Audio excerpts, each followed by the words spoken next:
So this week we're doing three things: absolute value equations, proportions, and percent change. Absolute value equations is where you have a variable inside the absolute value. So an absolute value has two parts in its definition. You have to worry about what happens if the inside is positive or zero. So if I said, what's the absolute value of 2, you would say 2. Absolute value 0, 0. So when the inside is positive, you just drop the absolute value. It has no effect. But if the inside is negative, and that's less than 0 is negative, that's when you say absolute value negative 2, take the opposite. So absolute value negative 2 is 2, the opposite of negative 2. So that's the definition of it. So if I have the absolute value of 2x equals 4. Okay, so you would say, well, there's a variable inside, so I have to use the definition, which says there's two parts to solve it. So I'd go, what if this causes the inside to be positive? Well, positive, you just drop the absolute value. What if the inside is negative? So if I multiplied by negative 2, you'd have negative 4, which absolute value is positive 4. So you take the opposite. And you always use the word or to connect it. Then we just solve. Divide by 2, x equals 2. Divide by negative 2, x equals negative 2.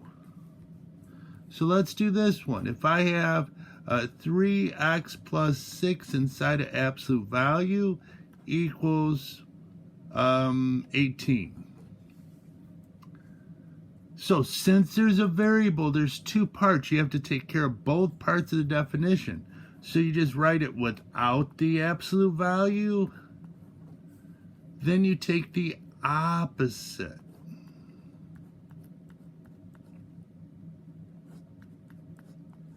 And you connect it with the word or. So you would solve, subtract 6, 3x equals 12. Divide by 3, x equals 4. Oops. Here, divide by, or take the opposite of the inside, so negative 3x minus 6 equals 18. Add 6 to both sides, so negative 3x equals 24. Divide by negative 3, so x equals negative 8. So let's try it. 4 times 3 is 12, plus 6 is 18. Absolute value of 18 is 18. Negative 8 times 3 is negative 24, plus 6 is negative 18. Absolute value is 18. Woohoo! So let's try another one. Absolute value of 4 minus x equals 10. So you say, oh, there's a variable inside, so I have to break it up into two parts. First, just write it without the absolute value.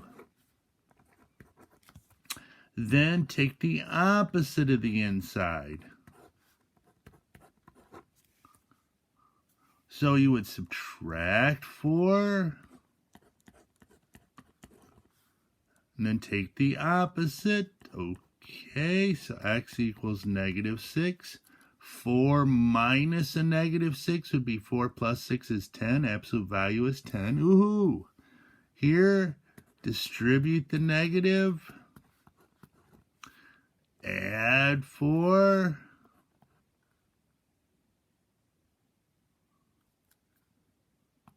So x equals 14. Sorry, I kind of faded there for a minute, didn't I? 4 minus 14 is negative 10. Absolute value is 10. So let's try another one together. 1/2 x minus 1. Absolute value equals 8. So we'd have 1/2 x minus 1 equals 8. Or the opposite of 1/2 x minus 1.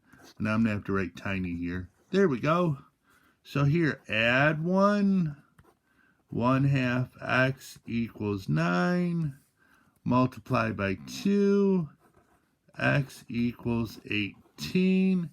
1/2 18 is 9. 9 minus 1 is 8. Absolute value is 8. Yay! Take the opposite. Negative 1/2 x plus 1 equals 8. Subtract 1. So negative 1/2 x equals 7. Multiply both sides by negative 2. So x equals negative 14. 1/2 of negative 14 is negative 7. Minus 1 is negative 8. Absolute value is 8. Yay! Try just 1 on your lonesome. Absolute value of 5x plus 10 equals 20. Solve that and then turn me back on. So I'd have 5x plus 10 equals 20. The opposite of 5x plus 10 equals 20. So I'm going to subtract 10. So 5x equals 10. Divide by 5. X equals 2. Let's try it. 5 times 2 is 10, plus 10 is 20. Absolute value is 20. Yes! Now remember, whenever you have absolute value with a variable, if I said what's absolute value 3, there's just one answer. 3. Absolute value negative 4. 4. Just one answer. But if there's a variable, you got to take care of both cases. So distribute negative. So you'd have minus 5x minus 10 equals 20. So add 10. So negative 5x equals 30. Divide by negative 5. X equals negative 6. 5 times negative 6 is negative 30. Plus 10 is negative 20. Absolute value is 20. Yes! So not too bad. Have a good day.